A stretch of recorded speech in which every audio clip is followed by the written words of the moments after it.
बेटी और बुआ। 10 मिनट पहले शांत दिख रहे मम्मी पापा फोन पर बात कर खुशी से चहकने लगे।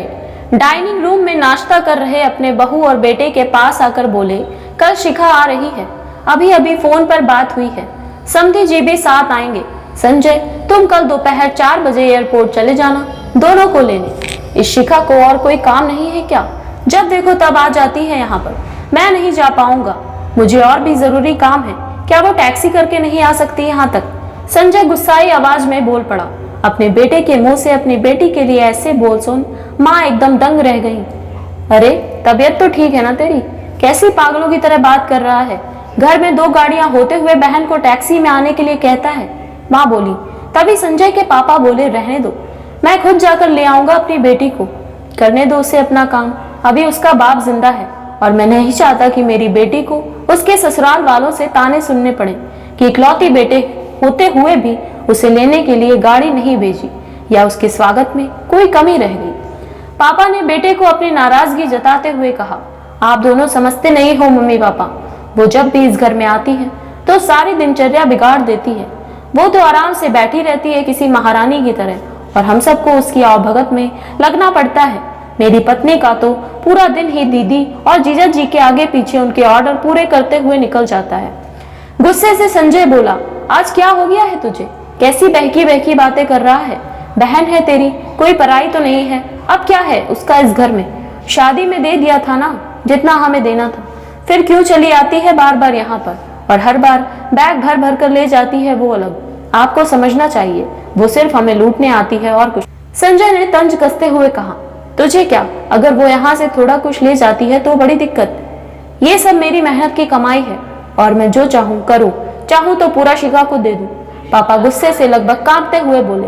अब संजय अपनी आवाज धीमी करते हुए बोला, मैं कहाँ कुछ नई बात कर रहा हूँ मम्मी पापा, मैं तो वही बोल रहा हूँ जो मैंने बरसों से बुआ के साथ होते हुए देखा है। आज अपनी बेटी के खिलाफ 2 शब्द क्या सुन लिए, आप तो गुस्से से लाल हो गए। जरा सोचिए, जब आप बुआ के साथ ऐसा व्यवहार करते थे तब दादी को कैसे लगता होगा। बुआ जो हम पर इतनी जान छिड़कती थी, आपने कभी उनके और उनके ससुराल वालों के मान सम्मान के बारे में परवाह नहीं की। उन्होंने कभी भी आपसे कुछ नहीं मांगा, बल्कि हर बार वो अपने साथ कुछ न कुछ लेकर ही आती थी। लेकिन आपका व्यवहार कभी भी उनके साथ अच्छा नहीं रहा। दीदी ने भी आपसे कभी नहीं कहा कि मेरी बेटी को पैसे दे दो या कुछ खरीद कर दे दो। दादी आप लोगों की वजह से ही अपनी बेटी को कुछ दिनों के लिए यहाँ रहने के लिए नहीं बुला पाती थी। अपनी बेटी का ऐसा अपमान वो सहन नहीं कर पाई, इसलिए वो गांव में पुराने घर में अकेले रहने चली गई। वो अपना अपमान तो सह लेती, पर आपने उनके पति का भी मान नहीं रखा, इसलिए उन्होंने भी हमारे घर आना जाना छोड़ दिया। जिस तरह शिखा इस घर की बेटी है, बुआ भी तो इसी घर की बेटी है। आपने 2 बेटियों में फर्क कर अच्छा नहीं किया। और रही मेरी बात, तो मैं अपनी बहन से बहुत प्यार करता हूँ। मैंने कभी अपनी पत्नी को उसके खिलाफ गलत बोलने का हक नहीं दिया और वो बोलेगी भी नहीं।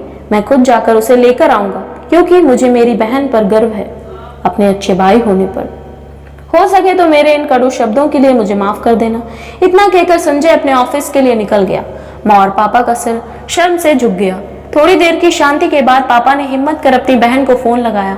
बहन के फोन उठाते ही वो फूट फूट कर रो पड़े और बोले, दीदी हमें माफ कर दीजिए, हमने इतने साल आपके साथ जो भी दुर्व्यवहार किया उसके लिए हम सच में शर्मिंदा हैं। दीदी आपकी बहुत याद आ रही है, आप अपने घर आ जाइए हमसे मिलने। अगर आप कहें तो मैं आ जाता हूँ आपको लेने। दूसरी तरफ दीदी भी रो रही थी। वो भाई के इन थोड़े से ही शब्दों से पिघल गई थी। वो बोली, मैं तुमसे नाराज नहीं हूँ भैया, मैं जीजा जी को सारी बात बताकर जरूर आऊंगी। दोस्तों, बेटी तो बेटी होती है, बहन हो, बहू हो या बेटी, तीनों में कोई फर्क नहीं करना चाहिए। इन्हीं से घर की शोभा होती है और इन्हीं से घर खुशियों से भरा रहता है। अगर आपको हमारी ये कहानी पसंद आई हो तो हमारे चैनल को सब्सक्राइब करें।